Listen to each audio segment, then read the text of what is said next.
आणि एखाद्या पेशंटमध्ये वातदोष जर वाढलेला असेल तर तिचं वजन जास्त वाढलेलं नसतं, वजन कमी असतं, पण तिच्या खाण्याच्या तक्रारी असतात. म्हणजे लहानपणापासूनच तिची खाण्याची थोडी कटकट असते. ही भाजी आवडत नाही, ती भाजी आवडत नाही, मला हेच नको, मला तेच नको.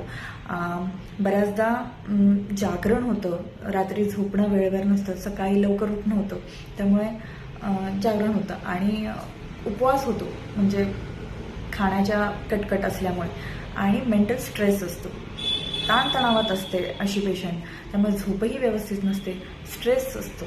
अशामध्ये वातदोषाची ट्रीटमेंट करावी लागते. आणि पित्त बघितलं तर त्या पेशंटमध्ये उष्णता अधिक वाढलेली असते, पित्त वाढलेलं असतं.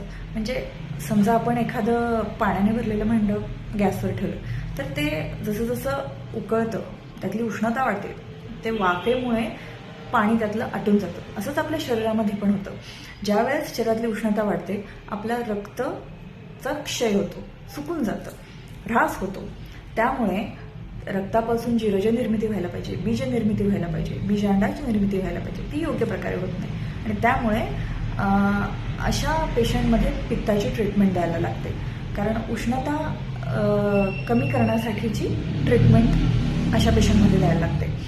आणि मग अशा प्रकारे आयुर्वेदिक वैद्य पूर्ण पेशंटची सकाळी